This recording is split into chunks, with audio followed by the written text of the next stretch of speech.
My name is Amy Magyar, and I'm the owner of FromWithin Coaching. Today, I have the honor to be able to chat with Lou Setnicka, one of our affiliate coaches here at FromWithin.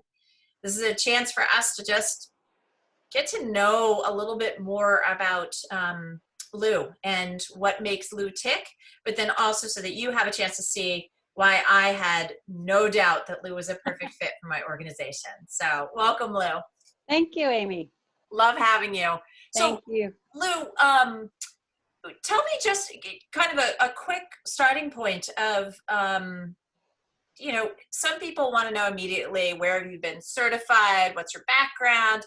Will you just give me a really quick summary for those who maybe haven't had a chance to look at your About page? Who is Lou Setnicka? Oh gosh, who is Lou Setnicka? Well, I would say first and foremost, I have a wonderful husband. I'm a mom, so family is very important to me. I've also been blessed with being able to combine a career with also raising a family, which I know is, a lot of people do it now, but sometimes it's a real challenge. So I feel very blessed I was able to do that. Yeah. I went to UC Berkeley, and when I was in college, I started working as a seasonal worker up in Yosemite National Park.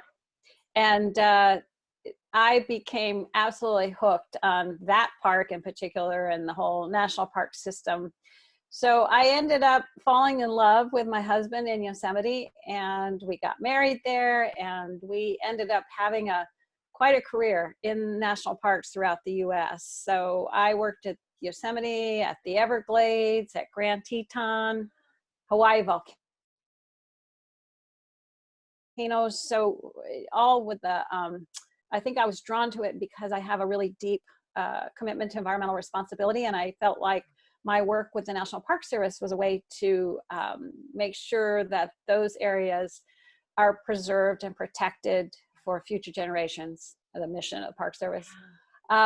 When we were transferred to Channel Islands National Park, which is a national park off the coast of California, I went to work at Patagonia, the clothing company, and had a 25-year career there with a lot of different jobs, did a lot of different things, and ended up with my final job being the global director of HR. And I kind of went in and out of HR, had a 10-year stint as the public affairs director, but HR was definitely my true love. And I know a lot of people don't put the word love and HR together, but for me, that's where I love to be, because I really believe in people in organizations. I truly believe that people come and are trying to do the right things. Sometimes there are just barriers in their way, or their communication stumbles, or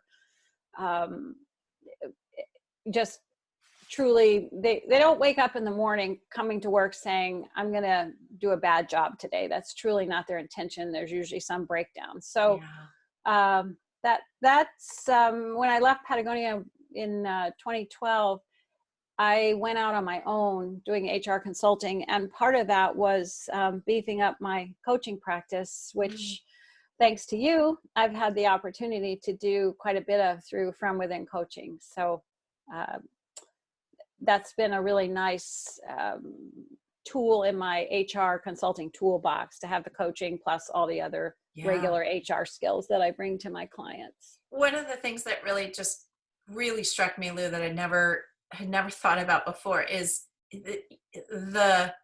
your love of national parks, Yosemite, meeting your husband there, getting into HR, and just what you described in terms of being, showing up with heart with employees. I was going to ask you sort of, what draws you to coaching, but I think that that's another love for you, is that it's lack of a better term. I don't want to bastardize it by saying the word tool, but it's how you help show your love to organizations. It's almost like what it sounds like, and that may be too woo-woo. Yeah. How would you describe it? It's a resource. You mentioned the word tool. It's another resource that organizations can use to help get them unstuck.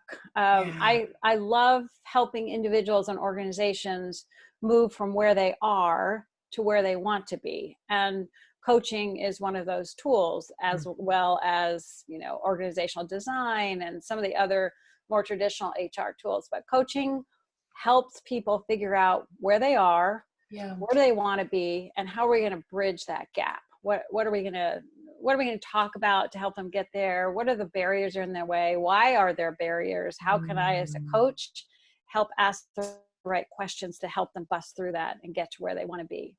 One of the things I'm curious about for you is why someone may not be able to ask those themselves of that, like of asking. So you're going to ask a question of them that they probably would be able to ask themselves, or maybe already have asked themselves.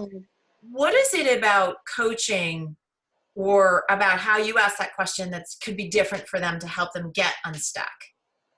Well, I have a lot of empathy for how difficult it can be to bust through a barrier. We all have barriers. I have them too. And I would be the first to say that it takes a lot of courage to not only peer around the barrier to what's on the other side, because that could be intimidating, that could be scary, Yeah. but also the energy and the commitment and the drive it's going to take to get through that, to examine what that barrier is and be honest with oneself about, why am I allowing this to be a barrier? What's going on that's creating it to be so monumental? And as a coach, it could appear to be monumental, but we can chunk it into little pieces and talk about each one of the little pieces. And then at the end of the day, we've taken apart the whole thing. So why I'm laughing is because you said, I think one of the most important things is you're not only just going to think the question, you're going to ask them the question and expect some kind of almost hold them to finding that answer. Yeah. I think, I ask myself questions all the time, but I don't always answer them. True. And when you commit to working with a coach, one of my responsibilities is to hold you accountable for coming up with that answer. Or if you're struggling with that answer, to, again, break it into little pieces. Like sometimes I think to get unstuck, it seems really overwhelming. And so we run away. It's too much. It takes too much energy. It takes too much drive. It takes too much courage. And today I'm not feeling it. I don't have the courage. So I'll just go do something else. Yeah. But when you commit to hiring a coach, you're telling yourself, okay, I'm ready to make this commitment. I just need a little bit of support to help me get there. And that's what I love to do. That's the work I love to do. And you're right. Sometimes it's a little awkward as the coach, right? You ask the question and there's sort of this pregnant pause about, but Susan Scott, who's wrote this great book called Fierce Conversations, she was the one who coined the phrase, let silence do the heavy lifting. So often as a coach, I might ask a question that is apparently difficult and I'll just sit there and I'll just wait for the answer. Yeah. And it's awkward, but it's an opportunity for that person to come forward and answer it. And honestly, Amy, I hope by the time we get to those kinds of questions, I've created a space that's really safe for them so they can be vulnerable with me and can say, I don't know. I'm too afraid to answer that question. Right. I don't know about that. So, or I know, but I am so scared that I'm, or I need to give myself permission, sort of, because I know you're a big fan of Brene Brown, is sort of need to give myself permission. Yeah. I know the answer, but I've never felt like I could say it out loud before. And you were that person I can say that to. Correct. And I've never had anyone, because I haven't had the courage to do it myself, but I've never had anyone sort of holding my feet to the fire to say, no, you committed to working with me. Now's the time to answer that question. But I come from a place of empathy. I understand how that can be really tough. And I'm the first one to say, I don't know if I can do this. So, I mean, we face that every day, right? I'm not sure. One of the things you just said made me think about sort of the next I don't know, just the thing that I wanted to thank you for, because it was life-changing. And I think it's important for people to know a little bit more about what I'm gushing over right now. You had just said, I bring empathy. I have this drive. All right. Mm-hmm. This is what I do when I show up. Is you introduced me to Clifton Strengths, which at the time I think was, Clifton was Gallup Strength Finders or Clifton Strength Finders, but it's Clifton Strengths now. And it literally, it opened up to, I call it my DNA. I'm so grateful for that. I'm curious for you. I know why it's important to me because I went through it, and we now use it so much at From Within because of you. You are my strength guru. But how did you originally get involved in Clifton Strengths? Well, I was exposed to it through a wonderful book that was written by Marcus Buckingham, who actually was the person who developed the very first Strength Finder.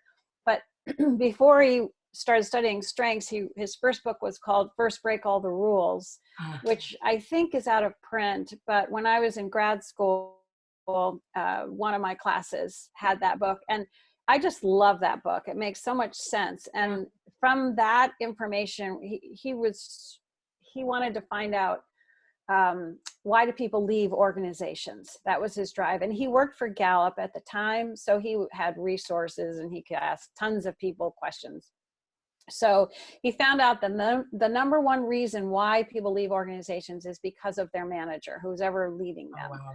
So then out of that, he wanted to know, okay, so what is it about the managers where people choose to stay and continue to work for them? What are they doing? And long story short, what they were doing was drawing out these people's strengths. They were looking at what people do really well naturally, and then leveraging their work and their role in the organization itself to capitalize on those gifts. And out of that came the very first Strength Finder, which he did create in collaboration with Donald Clifton. And that was called Strength Finder. And, now it's gone into a couple of different iterations. And so I've always been a big fan of looking at, what are people doing really well? And what can we do to make it even better? And as you know, both of us have worked in organizations, and a lot of them, sometimes our work is about what are you not doing well, or your weaknesses, or the areas that weaken you, and how can we make them better? Mm-hmm. And I subscribe to what Buckingham was saying is about why would you spend time and energy on that? It's only, in his words, he would say, it's only going to get less bad. Yes. You're never going to convert it to a strength. So why not devote your energy and your time to what this person does really well naturally? And, I have an example of which I often talk about different jobs that I've had in my past where I was not able to leverage my strengths. Mm-hmm. And I remember being completely miserable, but sort of feeling stuck, like I didn't want to leave the job because I didn't want to leave the organization. Right. But the work was not right. Yeah. And now many years later,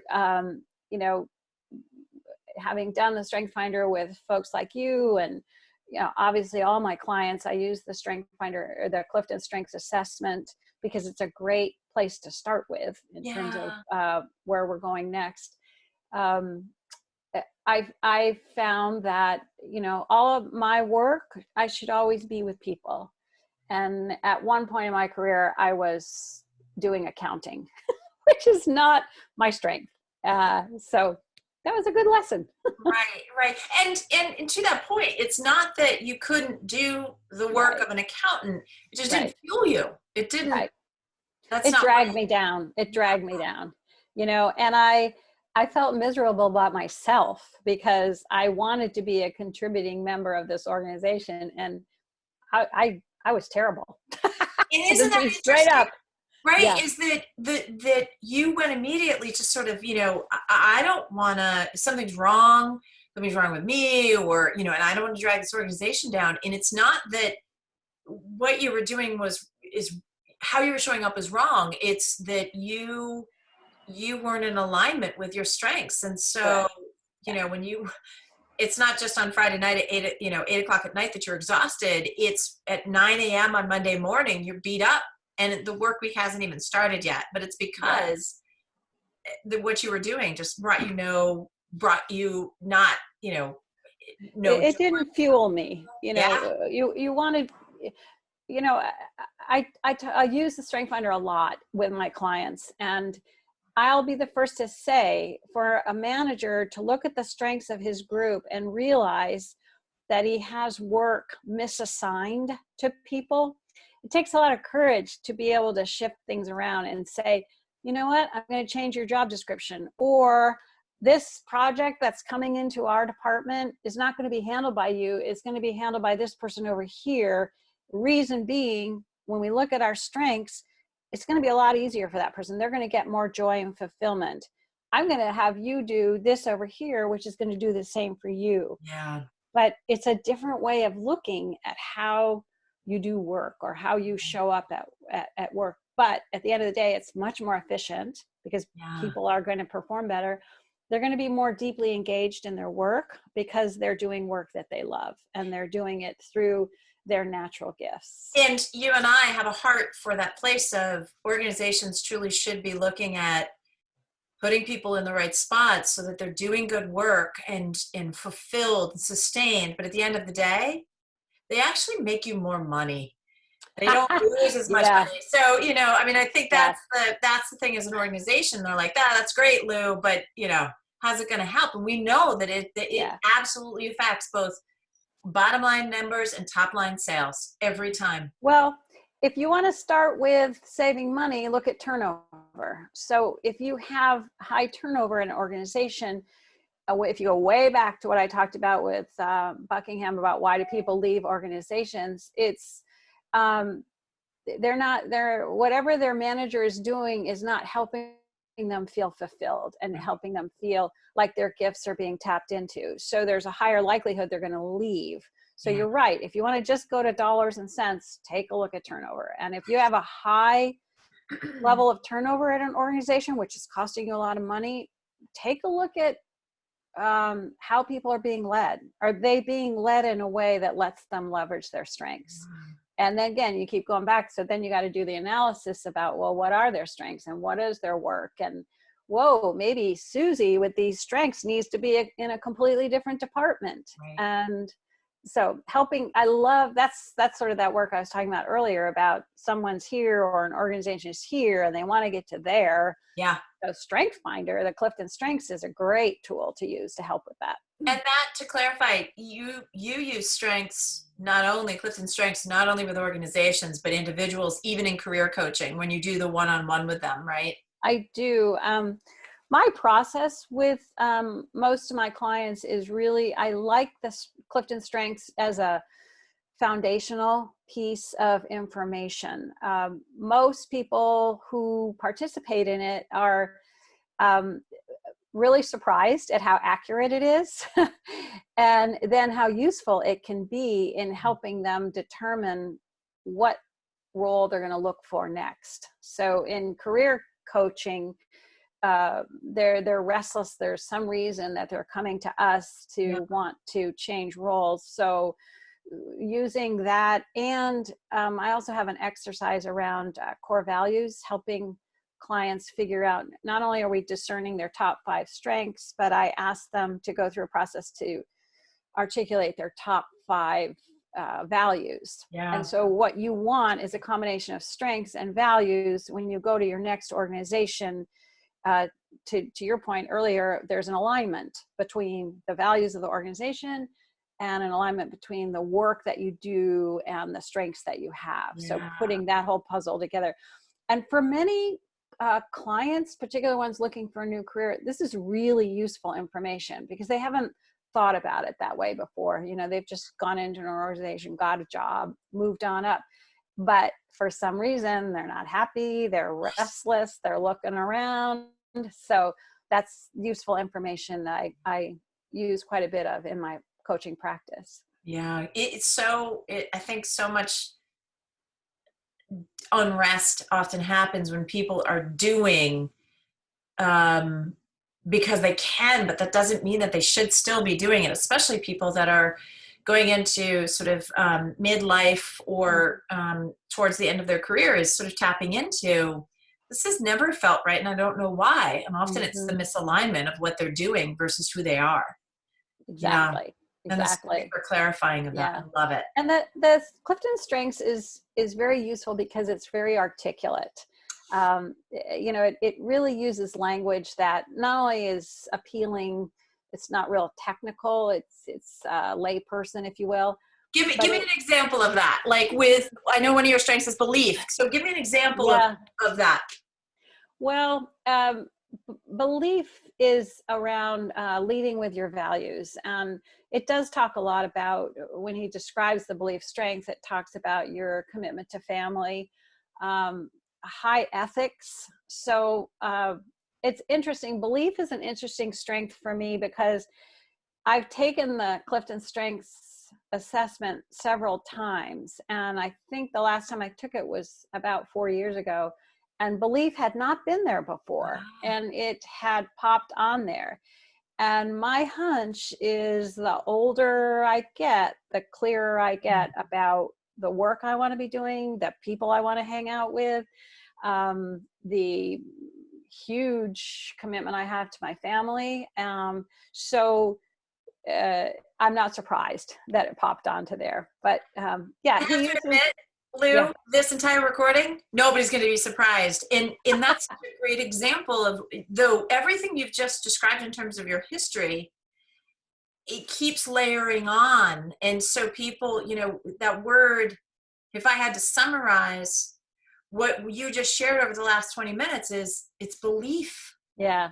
Well, we laugh about it in my family because I am always the rule follower. It's very hard for me to cut corners or, you know, use back channels. You know, I follow the rules, and my hunch is it has something to do with that belief strength. I don't know. Maybe I was breaking the rules up till this point, till 4 years ago. I don't know. Oh, I love it. I do love it. And it's so different than, you know, if somebody came up to you and said, what are you? And you said, I'm INFP, right? And they're like, a what? Or I'm a red, or I'm a number 2. Yeah. Like, that doesn't mean, if you lead with, you know, even your own understanding of what belief means, but even that word belief, it's a real word. Yeah, exactly. That other people can understand. Yeah.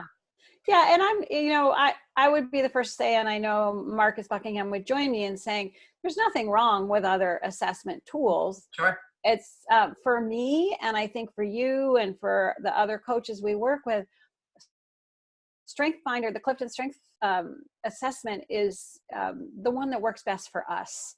Other people might use other tools. I've done DISC, I've done Myers-Briggs. It didn't resonate with me the way that Clifton Strengths resonates. Yeah, yeah. That's a great example of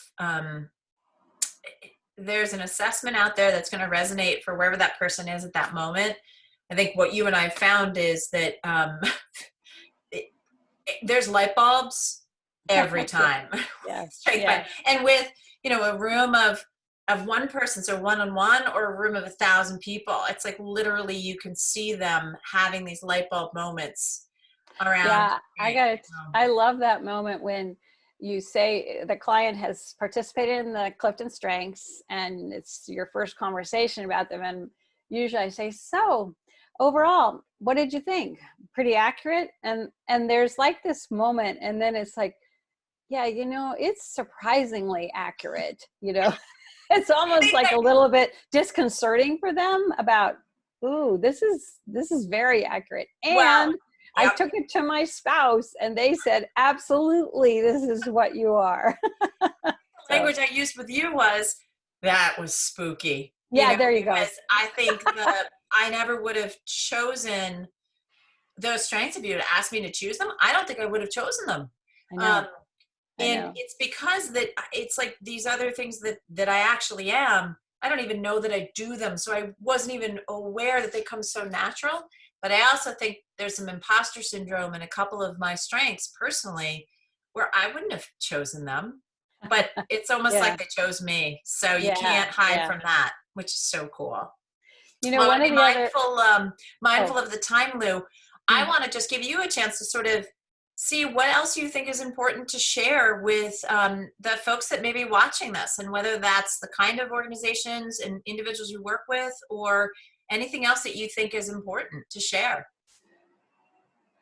I have tended to focus my coaching practice on the career coaching, which we talked about earlier. I'm also very, very interested and very committed to leadership development. So leadership coaching, and then executive coaching is also very interesting to me, particularly in terms of how to help shift organizations to being more of a strength-based culture Yeah. and helping executives lead their organizations to that. So that tends to be my sweet spot, executive leadership, career coaching. And Yeah. I would welcome anyone who feels like they're at a point either in their career or in their leadership function or leading an organization where they can tell something's not right, and even just having a conversation, preliminary conversation about what's going on can be useful, because then we can start talking about, oh, you're here, you want to be there, how are we going to help you get there? And And, that's and, where and coaching to can be that useful. point, you are working with helping leaders, especially right now, helping leaders with how do you show up in a virtual environment, Yes, yeah, right? And sort of how can you be that leader without the direct connection and being able to read the body and a delay of Zoom or a delay of Skype or whatever that is. And so that's something that you yourself have also, you've been doing, because you work with so many people true. virtually, Yeah. but it's something that I know that you're working with leaders on as well. Yeah, we're having this conversation in the midst of the COVID-19 pandemic, April 2020. And I am finding that a lot of my clients and people I'm hearing are really focusing on this issue of remote leadership and how do you become effective as a remote leader. And my hunch is, even when we get through whatever it looks like on the other side of the pandemic, we're still going to have a lot of people who are going to be working remotely and need to be led by remote leaders, because organizations have had the experience of, oh, this is pretty good helping people work remotely. It's doable. So it's not a challenge that's going to go away. So yeah, I look forward to helping leaders with being effective even when they're not sitting in the room next door. Love it. I love it. Well, Lou, thank you for the time today. You're welcome, I, Amy. I invite you all to jump on Lou's About page and take a look a little bit more about Lou. But you've had a chance to get to know her, and at least virtually, right, in the virtual Yeah. sense. Lou, you do offer, as you had said, you do offer exploratory sessions for people that are complimentary, to I just, number do. one, see if it's, sort of give them a chance to practice sharing what's happening for them, Yeah.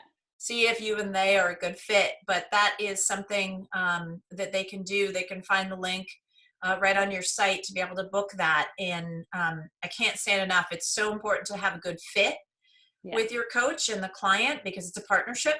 And it doesn't just have to be a partnership for what's happening right now for you, but it's, I know, Lou, you have been my coach for as long as I've known you, which is many years, right? And I've called on your wisdom to help me look through some blind spots I had.